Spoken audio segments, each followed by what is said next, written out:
Save Aravalli ఇప్పుడు ఇది social మీడియాలో ట్రెండ్ అవుతున్న ఒక ట్యాగ్.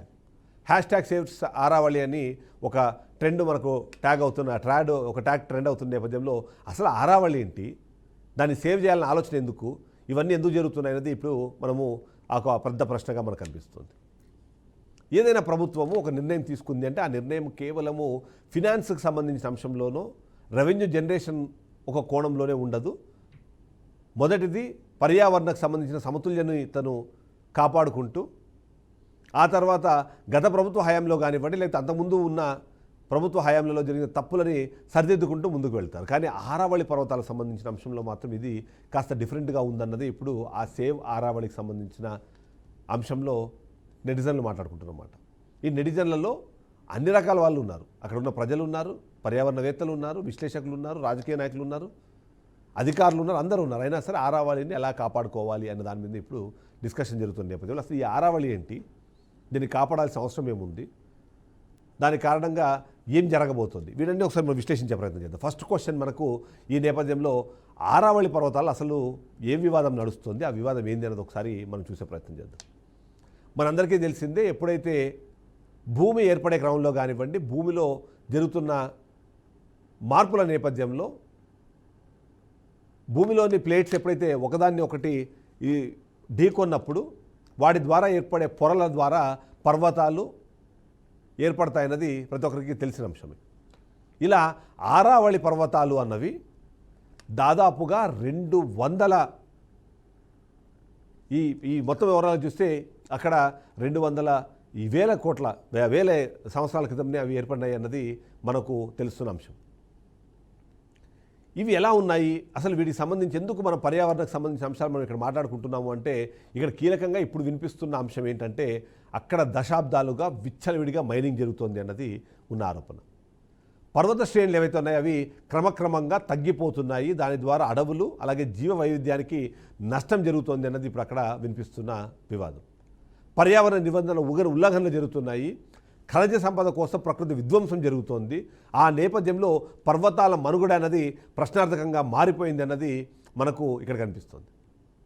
అంతేకాకుండా ఆరావళి పర్వతాలను ఒకసారి మనం గమనిస్తే ఆరావళి పర్వతాలకి ఒకవైపు ఎడారి, మరోవైపు పచ్చని పొలాలు, ఆ తర్వాత ఎంతో ప్రకృతి సౌందర్యంగా కనిపించే అడవులు, సెలయేళ్ళు అవన్నీ కూడా మనకు కనిపిస్తుంటాయి. ఆరావళి రేంజు ఎలా ఉంటుంది అనే దాన్ని మనం చూస్తే నిజంగానే ఆ ఒక్క పర్వతాన్ని మనం గమనించినా సరే దాని చుట్టూ ఉన్న ఆ జీవన వైవిధ్యం అనేది ప్రతి ఒక్కరికి క్లియర్గా కనిపిస్తుంది. కానీ ఇప్పుడు అవే వెళ్ళిపోతుంది, అవే కనుమరుగు కాబోతుంది. అక్కడ ఉన్న జనాలు, అక్కడ ప్రభుత్వాలు కేవలం డబ్బు ఆశతో వాటిని ఎలా కూలుస్తున్నారు, వాటిని ఎలా మారుస్తున్నారో దానికి సంబంధించి పర్యావరణవేత్తలతో పాటు సామాన్య ప్రజలు కూడా ఇవాళ బాధపడుతున్న పరిస్థితి మనకు కనిపిస్తుంది. అసలు సెకండ్ క్వశ్చన్ మనకు స్టార్ట్ అవుతుంది. సేవ్ ఆరావళి అనే ట్యాగ్ ఇప్పుడు ఎందుకు ట్రెండ్ అవుతుంది, ఆ పదం ఇప్పుడు ఎందుకు ప్రతి ఒక్కరి మనసులోనూ ఇప్పుడు దాని గురించి డిస్కషన్ జరుగుతుంది అన్నది మనకు అనిపిస్తుంది. ముఖ్యంగా ఆరావళికి సంబంధించిన ఆ నాశనంపై ప్రజల్లో ఆందోళన భారీగా పెరుగుతుంది. ఇప్పటికే మైనింగ్ వల్ల జరుగుతున్న నష్టం ఏదైతే ఉందో అది బయటపడడంతో పాటు కొత్తగా కేంద్రం తీసుకుంటున్న నిర్ణయాలు ఏవైతే ఉన్నాయో అవి ఆరావళి పర్వతాలని పూర్తిగా నాశనం చేస్తాయన్నదే ఇప్పుడున్న సమస్య. ఏదైతే ఆరావళి పర్వతాలకు సంబంధించి మనం చేసే డిస్కషన్లో కీలకంగా కనిపించేది 100 మీటర్ల కన్నా తక్కువ ఉన్న ఆరావళి ప్రాంతాన్ని మైదానంగా కన్సిడర్ చేయాలి, దానిలో ఒక యూనిఫార్మిటీని తీసుకొని రావాలని చెప్పి సుప్రీంకోర్టు ఏదైతే నిర్ణయం ప్రకటించిందో ఆ నిర్ణయానికి సంబంధించిన అంశమే ఇప్పుడు ఇబ్బందికరంగా మారింది. ఒకవేళ నిజంగానే 100 మీటర్లకు మించి ఉండే ఆరావళి పర్వతాలకు సంబంధించిన శ్రేణి అన్నది చాలా తక్కువగా ఉంటుంది అన్నది పర్యావరణవేత్తలు చెప్తున్నారు. ఒకసారి ఆ 100 మీటర్ల కన్నా ఎత్తుకుని కన్సిడర్ చేయకపోతే అక్కడ జరిగే విధ్వంసం అన్నది ఆ తర్వాత ఆరావళి పర్వతాలనే పూర్తిగా నాశనం చేస్తుంది అన్నది. ఇవి ఆరావళి పర్వతాలకు సంబంధించి మనం చూసినప్పుడు ఏదో పర్వతాలే అనుకోవడానికి అవకాశం లేదు. ఎందుకంటే పక్కనే ఉన్న ఎడారి, ఆ ఎడారి మిగిలిన ప్రాంతాలని ఎడారులుగా మార్చకుండా ఆపాలి అంటే దానికి ఉన్న అతిపెద్ద కాంపౌండ్ వాళ్ళు, దానికి ఉన్న అతిపెద్ద అడ్డంకే ఈ ఆరావళి పర్వతాలు. అవి ఒకవేళ లేదు అంటే తారేడారి కొద్దిగా వెళుతూ మిగిలిన ప్రాంతాలని కూడా ఎడారిగా మార్చేస్తుంది అన్న అంచనాలు, దానికి సంబంధించిన విషయాలు కూడా ఇప్పటికే పర్యావరణవేత్తలు చెప్తున్నారు. ఇలా మనం చూస్తున్న నేపథ్యంలో ఆరావళి పర్వతాలు ఒకవేళ నిజంగానే పూర్తిగా వెళ్ళిపోతే నెక్స్ట్ ఏం జరుగుతుంది, ఆ ప్రశ్న, ఆ ప్రాంతం మొత్తం ఎడారిగా మారిపోతుంది అని. అంతేకాకుండా నెక్స్ట్ జరిగేది ఇవాళ మనం ఢిల్లీ గురించి మాట్లాడుకుంటున్నాము, ఢిల్లీలో ఉన్న కాలుష్యం గురించి మాట్లాడుకుంటున్నాం. కానీ ఆరావళి పర్వతాలకి ఆ ఢిల్లీ కాలుష్యానికి కూడా ఒక కనెక్షన్ ఉందన్న విషయము చాలామందికి తెలియదు. అంతేకాకుండా ఉత్తర భారతదేశానికి సంబంధించిన పర్యావరణం కానీ ఒకవేళ సమతుల్యత పాటించాలంటే ఆరావళి పర్వతాలు చేస్తున్న ఆ వర్క్ ఏదైతే ఉందో అది ఆరావళి పర్వతాలు ఒకవేళ వెళ్ళిపోయినాయి అంటే ఆ సమతుల్యత దెబ్బతినడం వల్ల భారతదేశానికి సంబంధించిన వాతావరణ మార్పులు ప్రపంచాన్ని కూడా ఇబ్బంది పెట్టే అవకాశం ఉంది అన్నది మనకు అనిపిస్తుంది. అందుకని దీనికోసమనే ఈ నిర్ణయాల మీద పర్యావరణ కార్యకర్తలు ఇప్పటికే ఉద్యమాలు స్టార్ట్ చేశారు. సోషల్ మీడియాలో విస్తృతంగా దీని మీద ప్రచారం చేస్తున్నారు. భవిష్యత్ తరాలకు భద్రత ఉండాలి అంటే ఈ ఆరావళి పర్వతాల మీద ఇప్పుడు జరుగుతున్న ఈ వినాశనం అన్నది ఆగిపోవాలన్నది వాళ్ళు అడుగుతున్నారు. అలా జరగకపోతే మాత్రం ఖచ్చితంగా చాలా సమస్యలు వస్తాయి అన్నది మనకు అర్థమవుతుంది. ఈ నేపథ్యంలో కేంద్రం నిర్ణయాలు ఎందుకు వివాదాస్పదంగా మారుతున్నాయన్నది మనకి నెక్స్ట్ క్వశ్చన్గా కనిపిస్తుంది. కేంద్రం అంటే ఓవైపు కేంద్రంతో పాటు సుప్రీంకోర్టు ఇచ్చిన నిర్ణయం కూడా ఇక్కడ మనకు కనిపిస్తుంది. అందులో భాగంగా మనం చూస్తే మాత్రం ఎట్టి పరిస్థితుల్లోనూ ఇప్పుడు జరుగుతున్న విషయం ఏదైతే సుప్రీంకోర్టు నిర్ణయానికి అనుగుణంగా వాళ్ళు తీసుకుంటున్న నిర్ణయాలు దాని ద్వారా అంతరించిపోతున్న ఆరావళి పర్వతాలు ఫ్యూచర్ని ఏం చేస్తాయన్నది మనకు అనిపిస్తుంది. అందులో ముఖ్యంగా ఇక్కడ మనకు అనిపిస్తోంది ఆ నిర్ణయం ద్వారా మైనింగ్కి అనుకూలంగా మారుతుంది అన్నది. కానీ కేంద్ర ప్రభుత్వం చెప్తున్న అంశాలు వేరేవి. కేంద్ర ప్రభుత్వం ఏం చెప్తోంది, ఆరావళి పర్వతాల్లో 100 మీటర్లకు సంబంధించిన డిస్కషన్ మీరు ఏదో చేస్తున్నారో అది 0.19% మాత్రమే మైనింగ్కి అనుకూలంగా ఉన్నాయి, మిగిలినవేవి లేదు. కాబట్టి మనం ఇప్పుడు అంటే గతంలో జరిగిన తప్పులను సరిదిద్దేందుకే ఈ నిర్ణయాలు తీసుకుంటామని చెప్తున్నారు. ఇక పర్యావరణ పరిరక్షణ తగ్గుతుంది అన్న ఆరోపణలు కూడా వినిపిస్తున్న నేపథ్యంలో పర్వతాలకు మేము ఎలాంటి ఇబ్బంది కలిగించట్లేదు, 100 మీటర్లకు సంబంధించిన డెసిషన్ అనేది మా డెసిషన్ కాదు, అది కేంద్ర ప్రభుత్వం సుప్రీంకోర్టు సంబంధించిన డెసిషన్ అని చెప్పే ప్రయత్నం చేస్తున్నారు. ఇప్పుడు ఏవైతే 100 మీటర్లు అనే నిబంధనలు ఏదైతే తీసుకొచ్చారో దాని ద్వారా ఆరావళి ప్రాంతాల్లో ఆ సడలింపులు ఏవైతే మైనింగ్ ఇప్పటిదాకా ఆపుకుంటూ వచ్చారో వాటన్నిటి కూడా సడలింపులు వచ్చి మరింత విస్తృతంగా చాలా విస్తృతంగా మైనింగ్ అక్కడ జరుగుతుంది అన్నది మనకు అర్థమవుతుంది. అందుకనే ఈ ప్రభావం అన్నది అన్ని రాష్ట్రాలపైన ఉండే అవకాశం ఉంది. కాబట్టి నిపుణులు ఎట్టి పరిస్థితుల్లోనూ దాన్ని ముందుకు వెళ్లకుండా ఆపాలి అన్నది వాళ్ళు చెప్తున్నారు. ఇక పర్యావరణ సమతుల్యకు సంబంధించిన ఆ లోపం ఏదైతే ఉందో అది భవిష్యత్ తరాలకి శాపంగా మారే అవకాశం ఉంది అన్నది కూడా వాళ్ళు చెప్పే ప్రయత్నం చేస్తున్నారు. సో ఈ విధంగా చూసినప్పుడు ఇది ఏంటి, దీనివల్ల ఏం జరుగుతుంది, ఇక ఇలా చూసినప్పుడు మనం ఒక ఫోర్త్ క్వశ్చన్ ఒకసారి మనము రివీల్ చేయాల్సిన అవసరం ఉంటుంది. ఆరావళి అనేది కేవలం పర్వతాలే కదా, అక్కడ మైనింగ్ జరిగితే ఏమవుతుంది, ఆ మైనింగ్ ద్వారా దేశానికి రాష్ట్రాలకి ఎంతో కొంత రెవెన్యూ జనరేట్ అవుతుంది కదా అని ఆలోచిస్తే అసలు దాని తర్వాత ఏం జరుగుతుంది అన్నది చెబితే ప్రతి ఒక్కరికి ఇబ్బందికరమైన పరిస్థితి ఉంటుంది. ముఖ్యంగా థార్ ఎడారి ఏదైతే ఉందో ఆ థార్ ఎడారిని ఆపుతోంది, నిలువరిస్తోంది, నిరోధిస్తోంది కేవలం ఆరావళి పర్వత శ్రేణి మాత్రమే. నిజంగానే అది కానీ ఇప్పుడు అక్కడ నుంచి కనుమరుగైపోతే థార్ ఎడారి అన్నది చాలా వేగంగా విస్తరించే ప్రమాదం అన్నది మనకు చాలా క్లియర్గా కనిపిస్తుంది.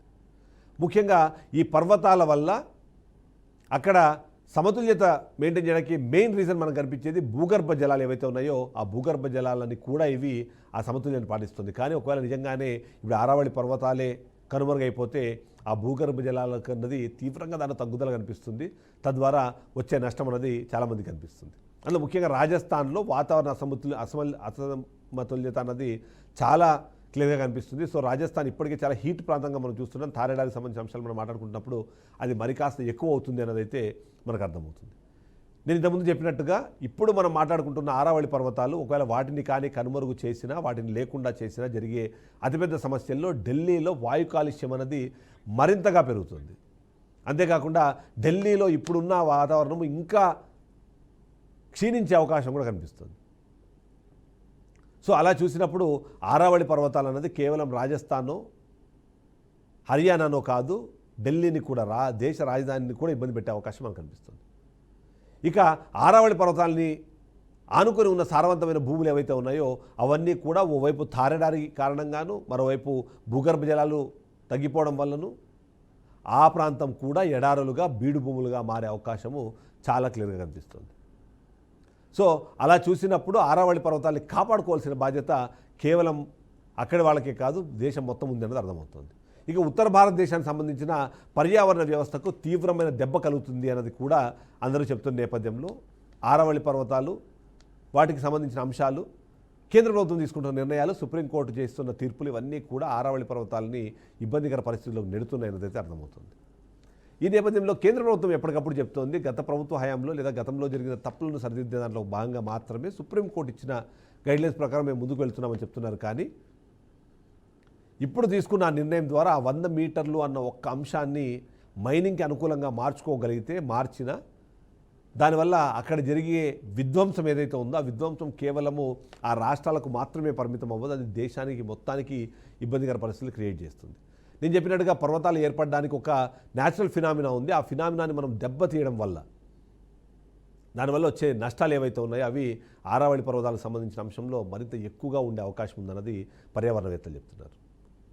నిజంగానే మీరు మైనింగ్కి సంబంధించి లేదా మైనింగ్ అంశాలను మీరు దృష్టిలో పెట్టుకునే ప్రయత్నం చేస్తున్నారో దాని ద్వారా జరిగే లాభం కన్నా దానివల్ల వచ్చే నష్టం అన్నది భారీ స్థాయిలో ఉంటుంది, ఎన్నో రెట్లు ఎక్కువగా ఉంటుందన్నది కూడా పర్యావరణవేత్తలు చెప్తున్నారు. ఆ నేపథ్యంలో చేయాల్సిన పని ఏంటి? కేంద్ర ప్రభుత్వం వెంటనే తీసుకున్న నిర్ణయాన్ని వెనక్కు తగ్గాలి. ఆరావళి పర్వతాలను కాపాడాల్సిన బాధ్యతని పర్యావరణవేత్తల కన్నా ఎక్కువగా కేంద్ర ప్రభుత్వం తీసుకోవాల్సిన అవసరం మనకు కనిపిస్తుంది. అలా కాకుండా ఆరావళి పర్వతాల్లో చిన్నపాటి అడ్జస్ట్మెంట్ అనుకుంటే మాత్రం ఆ అడ్జస్ట్మెంట్ ఆ తర్వాత వాటిని పూర్తిగా నాశనం చేసే అవకాశం ఉంది. వాటికి అనుకున్న అడవులు దాంట్లో ఉండే ఏదైతే వన్యప్రాణులు ఉన్నాయో అవన్నీ కూడా ఇప్పుడు ఇబ్బందికర పరిస్థితుల్లోకి వెళ్ళిపోతాయి. న్యాచురల్గా దొరికే ఆక్సిజన్ ఏదైతే ఉందో ఆ ఆక్సిజను అక్కడ పెరిగే CO2 లెవెల్స్ ఏవైతే ఉన్నాయో అవి ఆ తర్వాత ఆ ప్రాంతంలో ఉన్న వాళ్ళందరినీ కూడా ఇబ్బందులు పాలు చేసే అవకాశం కనిపిస్తుంది. ఇక మైనింగ్ పేరుతో చేసే విధ్వంసం ఏదైతే ఉందో అక్కడ నుంచి వచ్చే ఇతరత్ర సమస్యలు ఏవైతే ఉన్నాయో వాటన్నింటినీ మనం కొలాటరల్ డ్యామేజ్ అంటాం కదా, అలాంటిది వచ్చినప్పుడు అక్కడ ఉన్న సామాన్యులు కూడా ఇబ్బంది పడే పరిస్థితి ఉంది. ఫ్యూచర్లో ఆక్సిజన్ కొనుక్కోవాల్సిన పరిస్థితి ఢిల్లీలోనే కాదు ఆరావళి పర్వతాలకు సంబంధించి ఆనుకొని ఉన్న రాష్ట్రాలు ప్రాంతాలు ఆ వ్యవస్థలన్నిటికీ కూడా అవసరమైన సిచ్యువేషన్ కనిపిస్తుంది. సో ఆరావళి పర్వతాలే కదా అనుకుంటే ఆరావళి పర్వతాలే కాదు, ఆరావళి పర్వతాలు చాలా కీలకమైనవి. భారతదేశానికి సంబంధించిన వాతావరణ సమతుల్యాన్ని కాపాడడానికి ఉన్న అంశాలు. 5700 అడుగులకు పైగా ఉన్న అతిపెద్ద పర్వత శ్రేణి కూడా ఈ ఆరావళి పర్వతాల్లోనే ఉంటుంది. అలాగే 100 మీటర్ల కన్నా తక్కువ ఉన్న అంటే ఇది స్లైడ్స్ కానివ్వండి లేకపోతే వీటికి సంబంధించిన ఎక్స్టెన్షన్స్ కానివ్వండి అవన్నీ కూడా ఆరావళి పర్వత శ్రేణిలో భాగంగా ఉన్నప్పుడు 100 మీటర్లు అనగానే ఆ ఎక్స్టెన్షన్స్ అన్నింటినీ కొట్టుకుంటూ వెళ్ళిపోతే ఆ తర్వాత జరిగే పరిణామాలు దానివల్ల వచ్చే నష్టము ఆ నష్టం అన్నది డైరెక్ట్గా ఇండైరెక్ట్గా ఆరావళి పర్వతాల మీద భారతదేశం మీద పడే అవకాశం ఉంది. కాబట్టి ఆ వైపుగా వెళ్లకుండా అడుగు వెనక్కు వేయాల్సిన అవసరము భారత ప్రభుత్వానికి రాష్ట్ర ప్రభుత్వానికి కూడా ఉంది అన్నది. అందుకే ఇవాళ దేశవ్యాప్తంగా సేవ్ ఆరావళి అన్న ఆ ట్యాగ్ ట్రెండ్ అవ్వడమే కాదు సోషల్ మీడియాలో దాని మీద భారీ స్థాయిలో డిస్కషన్ జరుగుతుంది. ఇప్పటికిప్పుడు కేంద్ర ప్రభుత్వానికి అక్కడ మైనింగ్ చేయాల్సిన అవసరం ఏముంది అన్న ప్రశ్న కూడా తలెత్తుతుంది. ఓవైపు కేంద్ర ప్రభుత్వము పర్యావరణకు సంబంధించిన పరిరక్షణ గురించి అంతర్జాతీయ వేదికలపైన మనదైన శైలిలో తనదైన శైలిలో మాట్లాడుతున్న ఇదే భారత ప్రభుత్వము ఇదే కేంద్ర ప్రభుత్వము ఎందుకు దేశంలోనే జరుగుతున్న ఇలాంటి ఒక విధ్వంసాన్ని ఆపలేకపోతుంది అన్నది కూడా క్వశ్చన్గా వస్తుంది. ఇది కేవలం భారతదేశానికే పరిమితం కాకుండా ప్రపంచవ్యాప్తంగా కూడా దీని గురించి డిస్కషన్ జరిగే అవకాశాలు కనిపిస్తుంది. ఎందుకంటే ఇప్పటికే సోషల్ మీడియాలో దాని మీద భారీ స్థాయిలో డిస్కషన్ జరుగుతోంది. అందరు పర్యావరణవేత్తలు దాని మీద ఆరోపణలకు పిలుపునిస్తున్నారు. ఇలా నేపథ్యంలో ఆరావళి పర్వతాలు అన్నవి చాలా కీలకంగా మారనేది అర్థమవుతుంది. సో ఆ రాష్ట్ర ప్రభుత్వాలు కానివ్వండి కేంద్ర ప్రభుత్వం కానివ్వండి తీసుకున్న నిర్ణయం నుంచి వెనక్కి తగ్గాల్సిన అవసరం అయితే ఖచ్చితంగా కనిపిస్తుంది. లేకపోతే అంతర్జాతీయ వేదికలపైన ఈ ఆరావళి పర్వతాలని బేస్ చేసుకొని భారతదేశాన్ని తక్కువగా చూపించే ప్రయత్నం కూడా చేస్తారు. మైనింగ్ ద్వారా వచ్చే రెవెన్యూ కన్నా అక్కడ జరిగే విధ్వంసం అన్నది ఎన్నో రెట్లు ఎక్కువ ఉంది అని చెప్తున్న పరిస్థితుల్లో ఎలా ముందుకు వెళ్ళాలి అన్న దానిపైన కేంద్ర ప్రభుత్వం పునరాలోచనలో పడాల్సిన అవసరం ఉంది. ఆరావళి పర్వతాన్ని కాపాడాల్సిన బాధ్యత కూడా కేంద్ర ప్రభుత్వంకు ఉందనేది మనం చెప్పవచ్చు. సో ఇలా చూస్తే ఇది మనకి ఇవాళ మనకు కనిపిస్తున్న ఆరావళి పర్వతాలకు సంబంధించిన పాయింట్ డీకోడెడ్. ఎందుకంటే ఇది ఇప్పుడు కానీ మేల్కొనకపోతే ఆ తర్వాత మనకి నిద్ర అన్నదే కరువు అయ్యే పరిస్థితి కూడా ఉంటుంది. తారెడారి మరింతగా విస్తరించి భారతదేశంలో ఆ ఎడారులకు సంబంధించిన అంశం ఏదైతే ఉందో అది మరొకసారి డిస్కషన్ పాయింట్గా మారే పరిస్థితులు కూడా ఉన్నాయి. సో ఇది వాళ్ళ పాయింట్ డీకోడెడ్. నెక్స్ట్ పాయింట్ డీకోడెడ్తో మళ్ళీ కలుద్దాం. State to BRK news Telugu సత్తా.